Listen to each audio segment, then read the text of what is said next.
इस संसार में हर व्यक्ति का जो चेतना है इंफीरियर है, और इंफीरियर चेतना को हमें क्या बनाना पड़ेगा?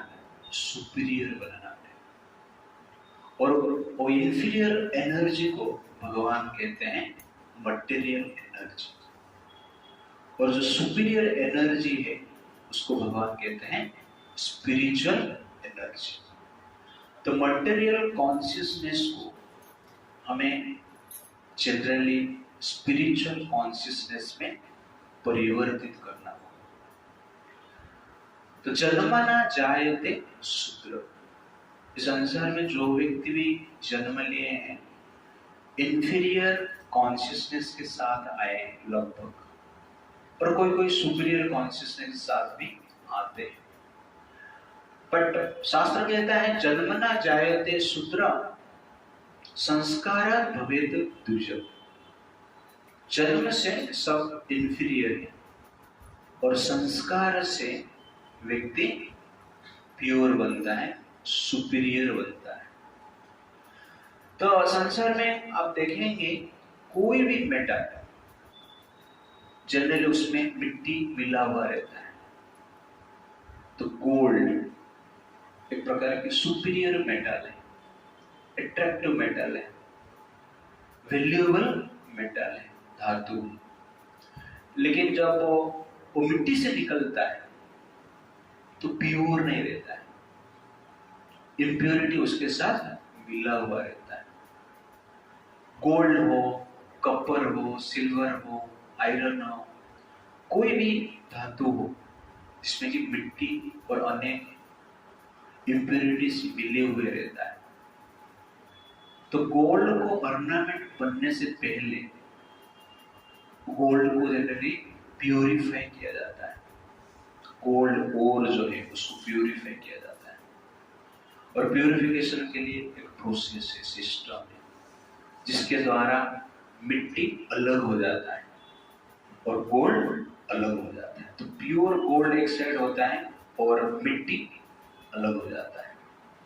तो उसके लिए टेम्परेचर की आवश्यकता है, यह अत्यंत आवश्यकता है। विदाउट टेम्परेचर प्यूरिफिकेशन संभव नहीं है। तो गोल्ड ओर को लिया जाता है और उसको गर्म किया जाता है। जब गर्म होता है ताप का प्रभाव से डिफरेंट टेम्परेचर में डिफरेंट इम्प्योरिटीज गोल्ड से अलग होते हैं, और उस इम्प्योरिटीज को अलग से कलेक्शन किया जाता है, और अंत में जो प्योर गोल्ड है उसको जनरली कलेक्ट किया जाता है। तो हर धातु का प्यूरिफिकेशन का ये प्रोसेस जो मेटलर्जी किए हैं इस प्रकार कार्य करते हैं। एक स्पेसिफिक टेम्परेचर में डिफरेंट इम्प्योरिटीज को मिट्टी कैसे किस टेम्परेचर में सेपरेट होगा, इसका एक स्पेसिफिक टेम्परेचर। गोल्ड में मान लो कुछ आयरन है, आयरन मिला हुआ है क्योंकि मिट्टी में है ना सब, तो आयरन कौन सा टेम्परेचर में अलग होगा। गोल्ड में मान लो कुछ कॉपर है तो कौन सा टेम्परेचर में अलग होगा। सब कुछ जनरली जितने भी इम्प्योरिटीज है डिफरेंट टेम्परेचर में अलग हो जाते हैं और गोल्ड अंत में प्राप्त होता है। तो टेम्परेचर की आवश्यकता है, ताप की आवश्यकता है। तो वैसे ही जो जीवात्मा इस संसार में आता है कुछ इम्प्योरिटी के साथ आता है। जैसे कोई भी धातु है उसमें कुछ इम्प्योरिटी से ही है, वैसे ही कोई भी जीव इस संसार में जन्म लेता है तो इम्प्योरिटी के साथ जन्म लेता है, पर उसका जो स्पिरिचुअल कॉन्शियसनेस, प्योर कॉन्शियसनेस रहता है, और उस प्योर कॉन्शियसनेस को रिवाइव करने के लिए टेम्परेचर की आवश्यकता है, ताप की आवश्यकता है, और उस ताप को ही हमारा शास्त्र क्या कहता है? तपस्या कहता है। इस प्रकार ताप से, धातु से इम्प्योरिटीज अलग होता है। वैसी तपस्या करेंगे तो हमारा मन में जो इम्प्योरिटीज है, हृदय में जो इम्प्योरिटीज है, जो 6 अनर्थ है, लस्ट है, ग्रीड है, प्राइड है, एनवी है, इल्यूजन है, एंगर है, क्रुएलिटी है, तो ये जो इम्प्योरिटीज है तपस्या से अलग होता है, अपना हृदय से, मन से बाहर निकलता है। खाली ऐसे गोल्ड को छोड़ देंगे तो अलग नहीं, या सूर्य का टेम्परेचर से अलग नहीं, उसको स्पेसिफिक टेम्परेचर देना पड़ेगा।